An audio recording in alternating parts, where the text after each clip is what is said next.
It is the fourth model introduced in the 2025 Gurren Lagann collaboration with MedarotS, sporting the likeness of the iconic and spunky little sniper of the series. This is TGL02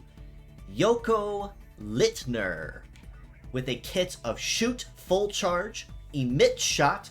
Fight Mine, Biped Legs, and the leg ability of Close Range, which grants damage plus when attacking an enemy at close range, but grants success plus when attacking a faraway target. Now, since we already have Simone and Kamina, what is a Gurren Lagann collaboration without the iconic sniper Yoko Littner himself to join the fray? And it looks like MedarotS definitely did a fantastic job paying homage to the reference, with not only her design, but also with the equally as impressive shooting arsenal that she brings to the table with what she has equipped on her build.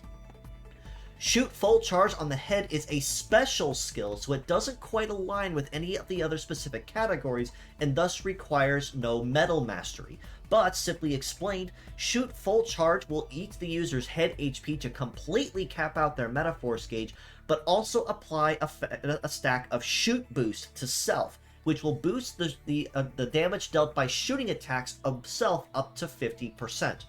At the trade, however, for this very impressive personal buff, Shoot Full Charge also applies a damage over time effect to self as an overload penalty. So the entire time that Yoko will be on the field, she will be progressively losing HP over time unless someone's able to remove the ailment.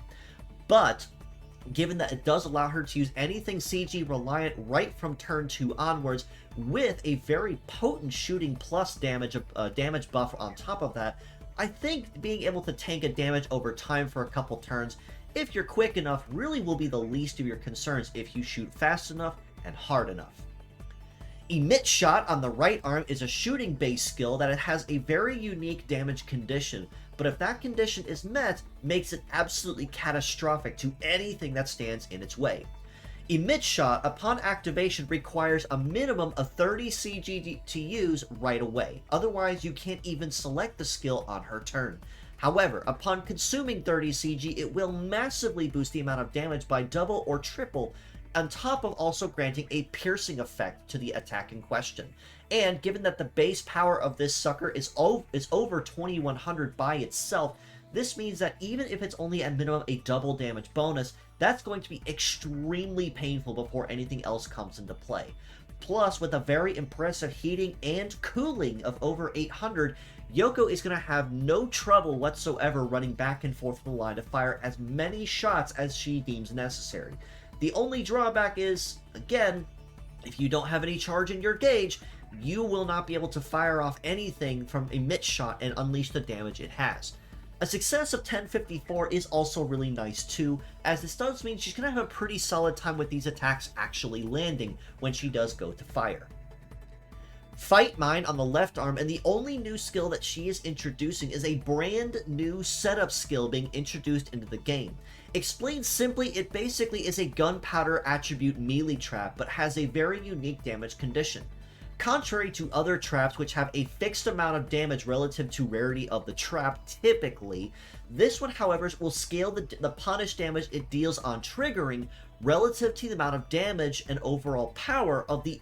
enemy that triggers it. So that means if they don't really plan to deal a whole lot of damage, such as a negative ailment or something that doesn't have a lot of charge behind it, probably won't be dealing a whole lot of damage at once.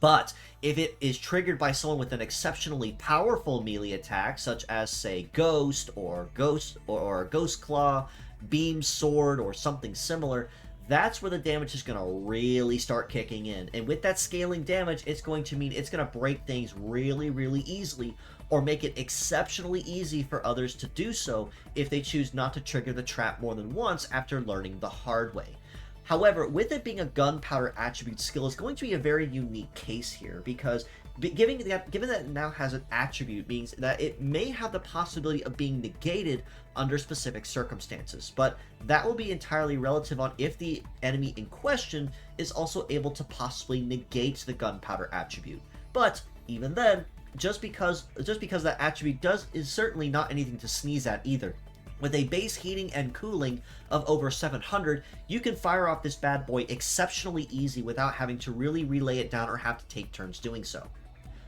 Biped legs means that Yoko Littner will have very good coverage across all terrains and fairly good terrain compatibility at that, and her leg stats across the board are actually pretty solid for what a lot of females tend to sit at. A base mobility of 930 is really good, as this means that she is able to start off with both feet on the ground running, which really works to her advantage before any other benefits or terrain compatibility or MedarotS bonuses come into play. An evade of 1051 is also nice, as this means she can dodge or graze fairly solidly without anything really getting in her way if she's not slapped with a no dodge penalty. A melee resist of 933 and a shoot resist of 1288 are both really good numbers. May want to express a little bit of caution with that melee resist and anything getting up close in her space, but even then she still is kind of in that lower cusp of where you want to sit at with resist, so just be a little careful, but you don't have to pay attention to her like she's made of porcelain either. In the armor department, she is surprisingly chunky there as well, with a head armor of 4139, right arm of just over 3700, left arm at just shy of 3600, and legs over 4000. So not only is she decently bulky in some departments, but also is very nice in the armor department as well. All this being said though, as a pure set score, I honestly have to rate Yoko Littner a pretty stellar and well-rounded 8.5 out of 10. She is extremely self-synergetic and really doesn't require a lot of support from outside helpers or assists in order to use her kit to its fullest potential. Start turn 1 with shoot full charge, and you can basically fire off a Emit shot anytime that you deem necessary, with the only real concern being your constant requirement for CG sustain to fire Emit shot repeatedly. But with the right metal nature, preferably a hunter or sniper, you can kind of overcome this decently easily without it really proving itself a problem. And Fight Mine also is really nice as a way to provide passive aggression and coverage against any melee fighters that try to get up close and personal, and punish them for even trying to get close to her. Close range, though, is a very unique choice for Yoko, though, as it does mean that when she's fighting anything up close, a point-blank bullet to the face means that she will be getting a damage plus, but the farther the target tries to stay away from Yoko, she will be getting a success plus and more likely to land the hit instead. So basically a double bonus there, no matter which way you choose to look at it.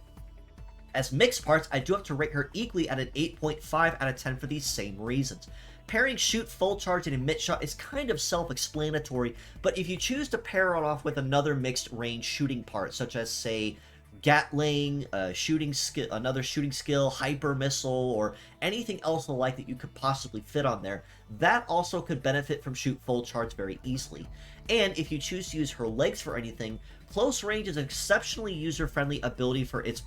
conditional bonus based on enemy target range, but having a heavy support of 2 is also definitely worth the note either for what you can bring and how you can mix the parts up to your advantage.